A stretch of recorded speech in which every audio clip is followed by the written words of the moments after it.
Merhabalar, Prusa Slicer serimize devam ediyoruz. Bu videoda baskı ayarları bölümündeki hız parametrelerini inceliyor olacağız. İyi seyirler.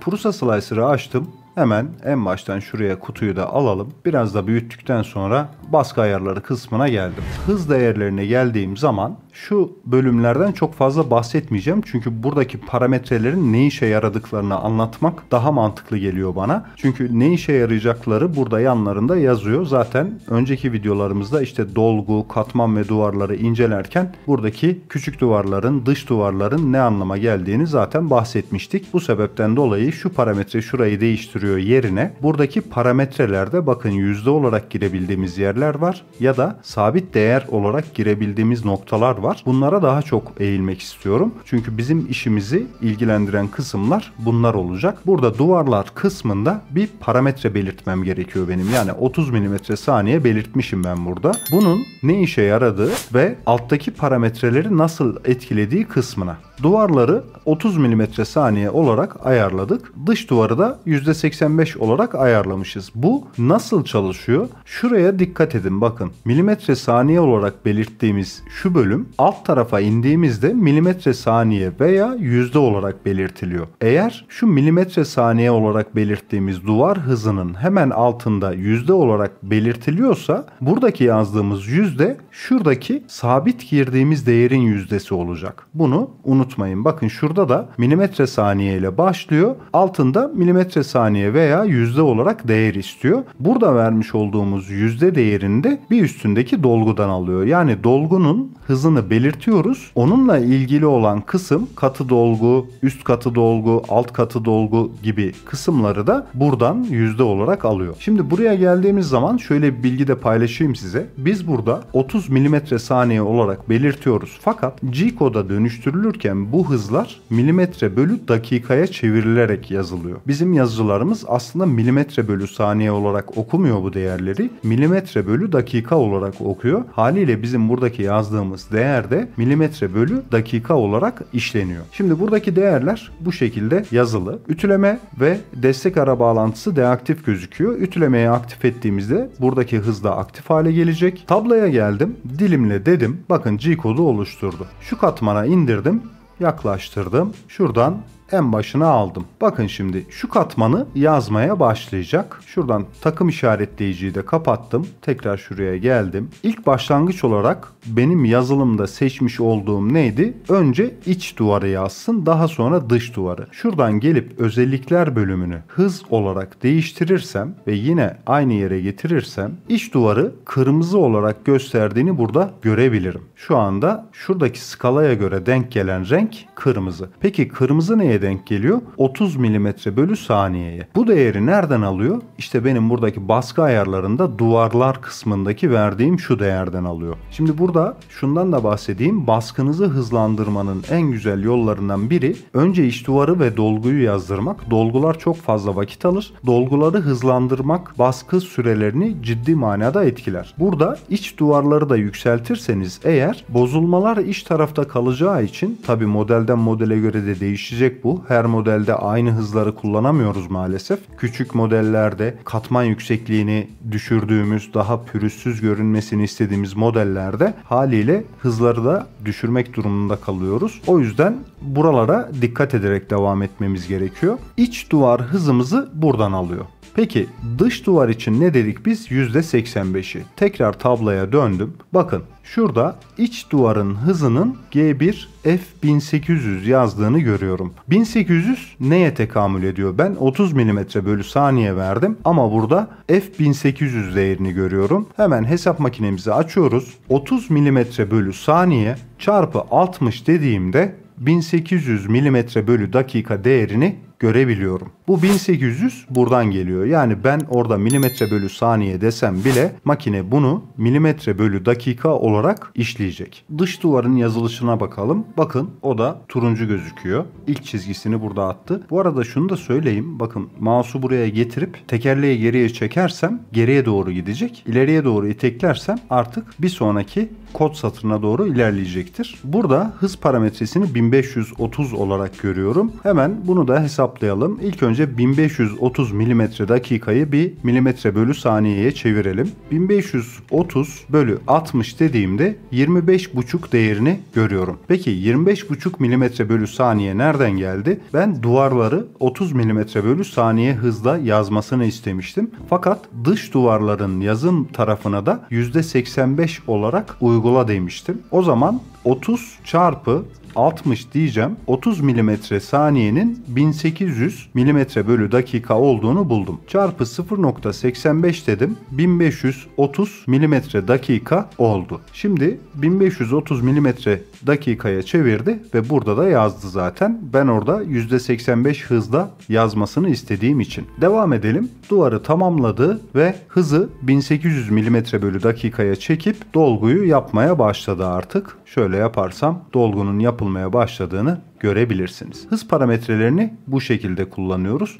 Hemen altına geldiğimiz zaman dinamik çıkıntı hızı bölümü var. Burayı anlatmadan önce buradaki hızlarla ilişkili olan şurada düzenleyiciler bölümü var bakın. Burayı da anlatalım çünkü birbiriyle bağlantılı. Burayı anlattıktan sonra artık dinamik çıkıntı hızı ve baskı haricinde kullanılacak hızlar bölümüne gelelim. Düzenleyiciler bölümüne geldiğimizde ilk katman hızı %85 olarak ayarlanmış. Burayı yine sabit bir değer de verebilirsiniz ya da yüzde olarak belirtebilirsiniz. Hemen altında sal arayüzü üzerindeki nesnenin ilk katmanının hızı dediği bölüm ise destekler bölümündeki incelediğimiz raftla alakalıdır. Bakın desteğe gelip raftı aktif ettiğim zaman burası da aktif hale gelecektir. Burası da raftın ilk katmanını ilgilendiren hız bölümüdür. Ayarlamanızı buradan yapabilirsiniz. Şuranın üzerinde biraz daha durmak istiyorum. Bakın ilk katman hızı %85. Şimdi buraya yazdığım %85 değeri nasıl hesaplanacak? Hemen geldim tabloya. Şimdi dilimle dedim. İlk katmana bir gittim. Tabi raftı aktif ettiğimiz için bu raft katmanı olacak. Şuradan gelelim baskı ayarlarına. Desteğe geldim. Raftı iptal ettim.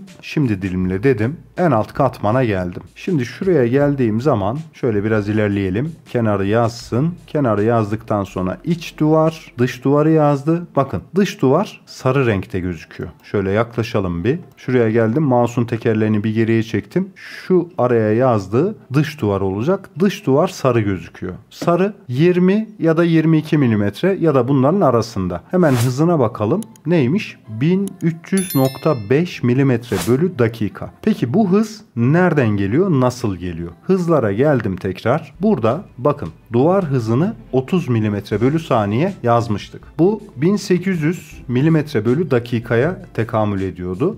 Dış duvarı yazma hızı %85'ti. Çarpı 0,85 dediğim anda 1530 milimetre bölü dakikayı buluyorum. İlk katmanda da bu %85'e çektiğim hızın %85 ile yazma işlemini gerçekleştirir. Bakın bu parametreleri oynarken ilk katmanı çok yavaş yazdırabilirsiniz. Burada işler biraz karmaşık hale gelebilir. O yüzden buranın üstünde fazlaca duruyorum. Şuradaki %85 dediğiniz şuradaki duvar hızıyla veya dolgu hızıyla alakalı bir şey değil. İlk katmanın hızı şuradaki yazdığımız dolgu hızının katı dolgu kısmındaki %85'i aynı zamanda onun da %85 ile alakalı. Bakın şimdi 1530 milimetre bölü dakikanın %85'ini alacağım. Çarpı %85 dedim. Ne çıktı? 1300,5 milimetre bölü dakika. Peki ben tabloma geldiğim zaman gördüğüm hız neydi? F 1300,5 milimetre bölü dakika. İşte burada dikkat etmeniz gereken nokta şuradaki aldığımız hızın %85'inin %85'i hızında yazıyor burayı. Bu önemlidir. Yani hızı burada bir düşürüyoruz zaten. Bir de burada düşürüyoruz. İlk katman ondan sonra bir de modelde büyükse artık saatlerce süren bir ilk katman bekleyebilirsiniz. Evet ilk katmanın yazım hızı tabloya yapışma için önemlidir. Ama çok da zamanı öldürecek kadar da yavaş yazmanın da bir manası yoktur.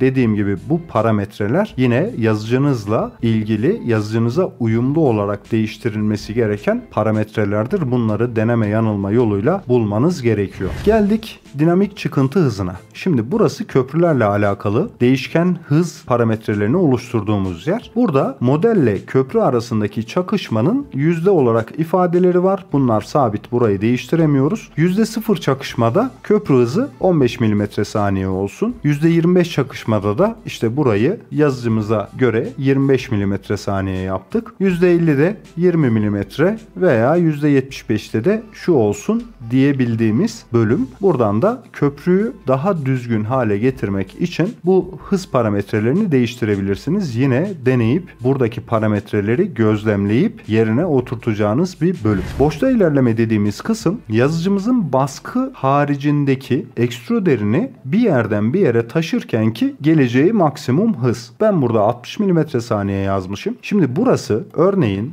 400 mm/saniye yazsam ne olur? Bizim yazıcılarımızın içerisindeki anakartta yüklü olan yazılım burayı baskılar. Şimdi burası önemli bir bilgidir. Orada eğer boşta ilerleme hızı ya da maksimum hızı biz 100 mm/saniye olarak ayarlamışsak buradaki boşta ilerleme hızını istediğimiz kadar 400 mm/saniyeye çıkartalım, hiçbir şey değişmez. Gelebileceği maksimum nokta yazıcımızın içerisindeki yüklü olan yazılımda belirttiğimiz parametredir. Yani 100 mm/saniyenin üzerine çıkamaz. Burası önemlidir. Buraya dikkat edin. Yazıcımızın içerisindeki yazılımda hangi hızı vermişsek burada da en fazla yazabileceğimiz değer odur. Buradaki boşta ilerleme hızı benim yazıcılarım için 60 mm/saniye. Yani daha doğrusu şunu söyleyeyim. Buradaki değerleri ben sürekli aldığım baskılarda modellere göre değiştiriyorum. Modelin hassaslığına göre, küçüklüğüne göre, büyüklüğüne göre, hangi katman kalitesinde yazılmasına göre değiştiriyorum. En son 60 mm/saniyeyi kullanmışım burada. 60 olarak da kalmış. Z boşta ilerleme dediğimiz kısım ise katman değiştirirken ya da ekstruder bir noktadan bir noktaya taşınırken kafa bizim ayarladığımız seviyede kalkar, gider, baskıyı yapacağı yerde tekrar iner. Buna Z hop deniyor. Bu işlemi yaparken Z hızını burada ayarlıyoruz işte. Geldik hızlanma kontrolü. Bu ayarlar milimetre/saniye kare olarak verilir. Aslında yazıcımızın değişken acceleration ayarlarıdır. İvmelenme ayarlarıdır bunlar. Şu anda pasif olarak görünüyor buralar. Fakat ben şurada varsayılan kısmına 1000 yazıp enter'a basarsam üst tarafında aktif hale geldiğini göreceksiniz. Bir tek aktif hale gelmeyen sal arayüzü üzerinde ilk nesne katmanı. Bu da yine adından anlayacağımız gibi destekler bölümünde rafta aktif edersem bu parametreyi de değiştirebiliyor hale geleceğim. Şimdi dış duvarları yazarken ben ivmelenmeyi değiştirmek isteyebilirim. Dedik ya, modele göre hızlarımızı da değiştireceğiz. Yani şöyle bir algı var. Ben her filamentte aynı hızı kullanayım ya da her modelde aynı hızı kullanayım. Böyle bir şey yok. Burada aslında esas olan şey şudur. Makineniz ne kadar kaliteli olursa olsun işin 1/3'ünü makine halleder, 2/3'ünü ise operatör halleder. Yani buradaki vermiş olduğumuz parametreler halledecek. O yüzden makinemizin hangi ivmede nasıl davrandığını iyi bileceğiz ki makinemizle güzel vakit geçireceğiz ki burada da bu değerleri gireceğiz. Kafamıza göre herhangi bir değer girmiyoruz. Örneğin ben bazen baskılarda 800 mm/saniye kare ivme kullanıyorum. Bunu sürekli aktif tutmuyorum. Bazen dikdörtgen baskılarda veya böyle dış yüzeyi çok önemsenmeyecek baskılarda bırakıyorum. Yazılımdaki acceleration değerleriyle yazdırıyorum. Ama hassas bir modelse oradaki parametreleri, yani yazıcı içerisindeki parametreleri devre dışı bırakıp burada ben parametre belirlemek istiyorsam o zaman hızlanma kontrolü kısmını aktif ediyorum. Şöyle düşünelim. Benim yazıcımın içerisindeki anakartta girmiş olduğum değerler 800 mm/saniye kare. Yani x ekseninin acceleration'ı 800 mm/saniye kare, y ekseninde acceleration'ı 800 mm/saniye kare. Fakat ben burada tek tek dış duvarı yazarken, duvarları yazarken, üst katı dolguyu yazarken bu ivmelenmeleri değiştirmek istiyorum. İşte burada bu değerleri gireceğiz. Örnek olarak dış duvarı hassas olduğu için 600 mm/saniye kare ivmelenme ile yazdırsın. Üst katı dolguyu yine baskımızın üstünde görünecek kısmı olduğu için 500 mm/saniye kare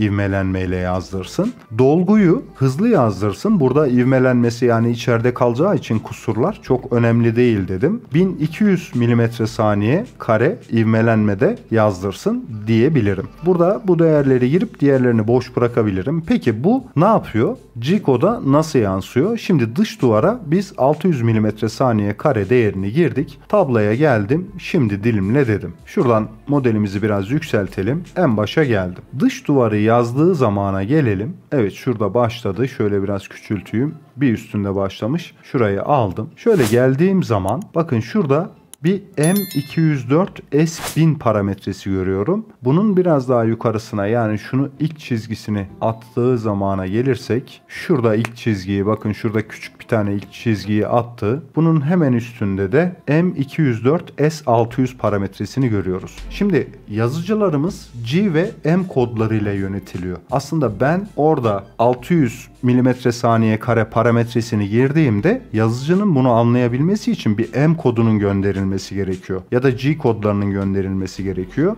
Bu M kodlarının da kendi içerisinde numaralandırılması var. Bazıları kendi yazıcısını üreten firmaya göre özel M ve G kodları oluyor. Bazısı ise evrensel oluyor. Buradaki gördüğümüz M204 kodu da evrensel bir koddur. Parametresi aslında birden fazladır. Yani P parametresi de alır, S parametresi de alır. Daha farklı parametreler de alır. Bu yazıcınızın içerisindeki yüklü olan yazılımla farklılık gösteren bir parametredir. Ben yazıcılarımda Marlin yazılımı kullanıyorum. Marlin yazılımı M204'ü destekliyor ve S parametresini de alabiliyor. Eğer S parametresini almayan, sadece P parametresiyle çalışan bir yazıcınız varsa buradaki bu ayarı aktifleştirmeniz hiçbir şeyi değiştirmeyecek. Buraya dikkat edin. Yazıcınızın içerisindeki yazılımın bunu destekleyip desteklememesi önemlidir. Şimdi M204'e geldik. S600 dedik. Bu S parametresi yazdırma ve boşta ilerleme ikisini de etkileyen bir parametredir. Bu bilgiyi de burada verdikten sonra tekrar baskı ayarlarına geliyoruz. En yüksek baskı hızı.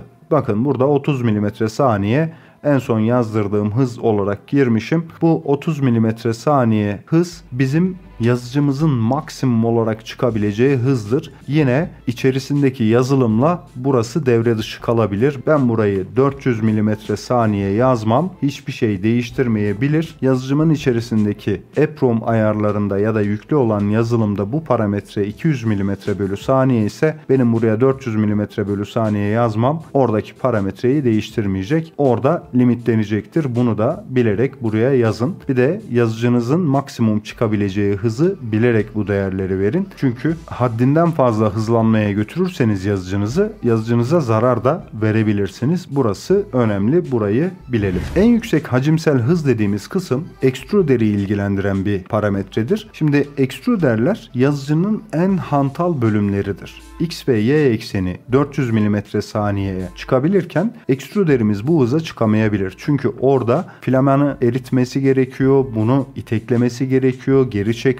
Extruder'in yaptığı iş çok fazla. Ondan dolayı extruder yazıcılarda en yavaş kalan parçadır. Fakat baskının kalitesinde etkileyen en büyük parçadır. O yüzden burada en yüksek hacimsel hız dediğimiz kısımda extruder'in maksimum çıkabileceği milimetre küp bölü saniye birimindeki değerini giriyoruz. Maksimum olarak çıkabileceği hızı extruder'in burada belirtiyoruz. Alt tarafa geldiğimizde basınç dengeleyici kısmını görüyoruz. Burada iki tane değiştirebileceğimiz parametre var. Bunlardan ilki maksimum hacimsel eğim pozitif, ikincisi en yüksek hacimsel eğim negatif. Şimdi bunlar neyi ifade ediyor? Bunlara bakalım. Maksimum hacimsel eğim pozitif dediğimiz kız düşük bir hızdan daha yüksek bir hıza geçerken yavaş yavaş bu basıncı dengeleyerek, şimdi buradaki basınçtan kastı ne? Şunu söyleyeyim. Biz extruder'de bir yerden bir yere taşınırken geri çekme işlemi gerçekleşiyor. Baskıyı yaparken geri filamanı itekliyor gibi durumlarda nozzle tarafında bir basınç oluşuyor. Bu basınçtan dolayı da bizim o içerideki çıkan filamanımız dengeli olmayabiliyor. Burası o basıncı dengeleyen bir bölüm. Yani extruder'in akışının sürekli bir dengede kalmasını sağlayan ya da buna zorlayan bir bölüm. Buradaki parametre düşük hızdan yüksek hıza çıkılırken yapacağı hızlanma. Şimdi ben burayı 2 olarak ayarlıyorum. Bu arada şunu da söyleyeyim. Prusa buradaki ayarları 0 ile 10 arasında değiştirmemizi öneriyor. Fakat yazıcınız destekliyorsa daha üst seviyelere de çıkabilirsiniz. Tabloya geldim. Dilimle dedim. Şimdi şurayı en başa alalım. İç duvarı yazdı. Daha sonra dış duvarı yazdı ve dolguya geçecek. Bakın dolguyu 30 mm/saniye hızla yazacaktı. Kırmızıyla başlayacaktı. Buradan yazdırma işlemini devam ettirdiğim zaman yavaş yavaş kırmızıya döndüğünü ve artık bu noktada son hızına ulaştığını görüyoruz. Burada düşük hızdan yüksek hıza geçerken şuradaki 25 mm/saniye hızdan direkt 30 mm/saniye hıza geçmektense 25 mm/saniye hızla başlatıyor. Bunu yavaş yavaş yumuşatarak 30 mm'ye getiriyor ve bundan sonrasında da 30 mm/saniye hızla devam ettiriyor. Altındaki ayara bakalım. Bu da yüksek hızdan düşük hıza geçerken uyguladığı değer. Tabloya geldim. Dilimle dedim. Şimdi burada da yüksek hızdan düşük hıza geçerkenki duruma bakacağız. Bizim iç duvarımızı hızlı yazıyordu. Şöyle modeli biraz küçültelim. Nerede yaptığını bir görelim. 1'e bastım. Tam tepeden baktık. Şuradan başladık. İç duvarı yazdı. Bakın iç duvar 30 mm/saniye hızla yazılıyor. Sonuna gelirken artık yavaşlamaya başlıyor. Neden? Dış duvarımız 25 veya onun arasında bir değerde yazılıyor. Zaten renklerden şunu anlayabiliyoruz. Burada bitirirken dış duvar hızına yaklaştırarak bitiriyor ve burada dış duvarı yazıp daha sonra dolguya geçerken de az önceki gördüğümüz dolgu başlangıcında şu değeri uyguluyor. Aslında güzel bir özelliktir. Modelimizin dış duvarını etkileyen ve daha güzel, daha pürüzsüz görünmesini sağlayan bir özelliktir. Bundan dolayı kullanmanızı tavsiye ederim. Sadece bir tane dezavantajı var. Bu da baskı süresini uzatabilir. Buna dikkat ederek kullanmanızı tavsiye ederim. Baskı ayarları bölümüne tekrar geldiğimde artık burada anlatacağımız herhangi bir şey kalmadı. Bu videonun da sonuna geldik. Bu videoyu da burada bitirelim. Bu arada kanalımda sizler için gerçekten faydalı olabilecek içerikler üretiyorum. İçerikler hoşunuza gidiyorsa içerikleri beğenmeyi, paylaşmayı ve kanalıma abone olmayı lütfen ihmal etmeyin. Destekleriniz benim için gerçekten önemli. Bir sonraki videoda görüşmek üzere. Esen kalın.